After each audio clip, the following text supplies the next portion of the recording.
পৃথিৱীৰ ৫টা ৰহস্যময় মন্দিৰ যাৰ ৰহস্যৰ বিষয়ে আজিলৈকে বৈজ্ঞানিকে উলিয়াব পৰা নাই।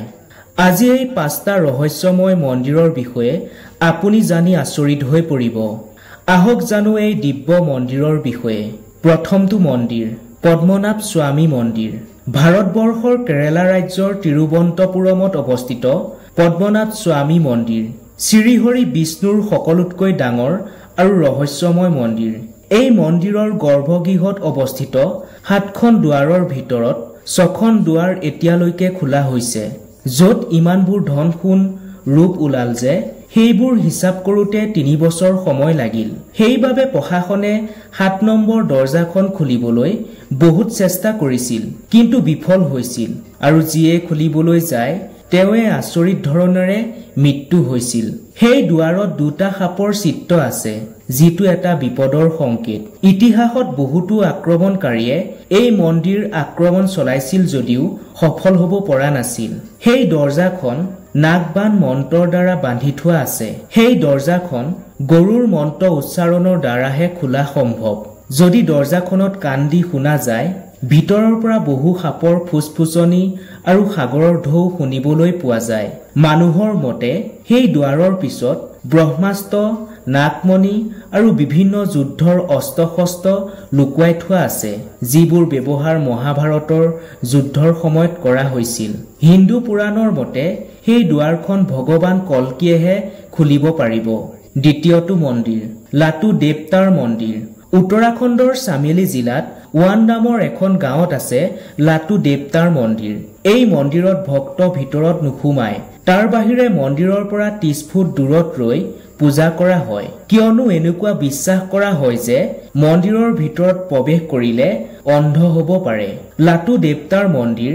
এই মন্দিৰৰ দৰ্জা বছৰত মাত্ৰ এটা দিনতহে খোলা হয়।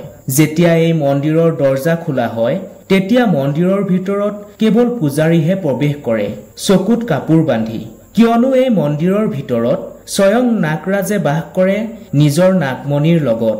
এই মণিৰ পৰা এটা প্ৰখৰ ৰশ্মি ওলায়, যিটো কোনো মনুষ্যই নিজৰ চকুৰে চাব নোৱাৰে, যাৰ দ্বাৰা এই মণিৰ তীক্ষ্ণ ৰশ্মিৰ পোহৰে যিকোনো মানুহক অন্ধ কৰিব পাৰে। সেইবাবে পূজাৰীয়ে নিজৰ চকুত কাপোৰ বান্ধি মন্দিৰত প্ৰৱেশ কৰে। এনেকুৱা মনা হয় যে পূজাৰী গোন্ধ নাগৰাজ আৰু নাগৰাজৰ গোন্ধ পূজাৰীয়ে পাব নালাগে। সেইবাবে পূজাৰীয়ে মন্দিৰত প্ৰৱেশ কৰাৰ সময়ত নাক আৰু চকুত কাপোৰ বান্ধি লয়। তৃতীয়টো মন্দিৰ ১০০০ বছৰ পুৰণা। এই মন্দিৰ বহু ৰহস্যৰে ভৰি আছে। মন্দিৰত কোনো খিৰিকী নাই আৰু কোনো দৰ্জাও নাই, মাত্ৰ শিলৰ ওপৰত শিল থৈ এই মন্দিৰ বনোৱা হৈছে। মন্দিৰটো দেখাত এনেকুৱা লাগে যে শিলৰ ওপৰত শিল ওলমি আছে আৰু ভাঙি পৰিব যেন অনুভৱ হয়। কিন্তু মহাদেৱৰ চমৎকাৰৰ বাবে বহু দুৰ্যোগ মোকাবিলা কৰি আজিও সজীৱ হৈ আছে।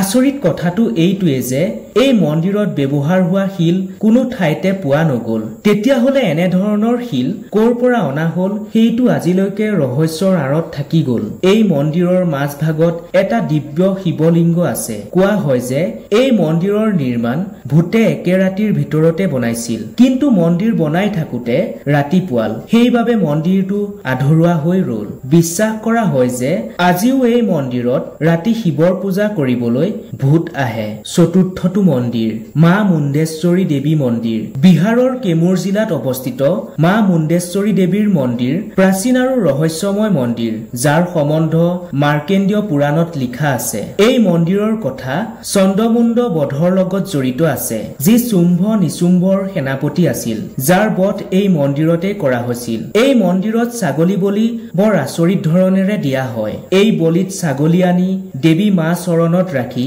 ফুল আৰু চাউল ছটিওৱা হয়, আৰু ছাগলীটো কিছু সময়ৰ বাবে অচেতন হৈ পৰি থাকে, যাৰ দ্বাৰা দেৱী মা সন্তুষ্ট হোৱা বুজায়। পঞ্চমটো মন্দিৰ শ্ৰী মুৰ্গন মন্দিৰ। এই মন্দিৰ কন্যাকুমাৰীৰ পৰা ৭৫ কিলোমিটাৰ দূৰত আছে, যাক শ্ৰী মুৰ্গন মন্দিৰ নামেৰে জনা যায়। ১৭শ শতিকাত ইংৰাজে এই মন্দিৰ আক্ৰমণ কৰি মন্দিৰৰ সকলো বস্তুৰ লগতে ভগৱান কাৰ্তিকৰ পঞ্চতন্ত্ৰৰ দ্বাৰা বনোৱা মূৰ্তি লৈ গৈছিল। কিন্তু যেতিয়া সাগৰৰ মাজত পালেগৈ হঠাৎ বতৰ বেয়া হ'ল হ'ল আৰু ভয়ানক বতাহ ধুমুহাৰ ফলত জাহাজৰ ভিতৰত পানী সোমাবলৈ ধৰিলে। তেতিয়া নাবিকে ক'লে যে এয়া কেৱল মূৰ্তিটোৰ কাৰণে হৈছে, আমি এই মূৰ্তি লৈ যাব নোৱাৰিম, নহলে আমি সকলোৱে প্ৰাণ হেৰুৱাব লাগিব। তেতিয়া জাহাজৰ কেপ্টেইনে জাহাজখন বচাবৰ কাৰণে মূৰ্তিটো সমুদ্ৰত পেলাই দিলে, যাৰ ফলত ধুমুহা বন্ধ হ'ল। দ্বিতীয় দিনা মুৰ্গন স্বামী নিজৰ ভক্তৰ সপোনত আহিলে আৰু তেওঁক ক'লে যে সাগৰত মোৰ মূৰ্তিটোৰ ওপৰত এটা নেমু উপঙি থাকিব, সেই নেমুৰ তলতে মোৰ মূৰ্তিটো থাকিব। যেতিয়া সেই ভক্তজন মূৰ্তি বিচাৰি সাগৰলৈ গ'ল, তেতিয়া সঁচাকৈ উপঙি থকা এটা নেমু দেখা পালে আৰু সেই নেমুৰ তলতে মূৰ্তিটো পালে। 2004 চনত এই ঠাইখনত এটা ভয়ংকৰ চুনামি আহিছিল, কিন্তু মন্দিৰৰ ওচৰ পাওঁতে সেই চুনামি শান্ত হৈ পৰিছিল। সাগৰৰ কাষত থকা এই মন্দিৰ আজিও সুকলমে আছে। প্ৰিয় দৰ্শক, আপুনি বাৰু মন্দিৰসমূহৰ ৰহস্যৰ কথা আগতে জানিছিলনে? সেই কথা কমেণ্ট কৰি জনাব আৰু লগতে আমাৰ চেনেলটো ছাবস্ক্ৰাইব কৰিবলৈ একেবাৰে নাপাহৰিব। অন্য এটা জ্ঞানবৰ্ধক ভিডিঅ'ৰ সৈতে লগ পোৱাৰ প্ৰতিশ্ৰুতিৰে আজিলৈ বিদায় লৈছো। ধন্যবাদ।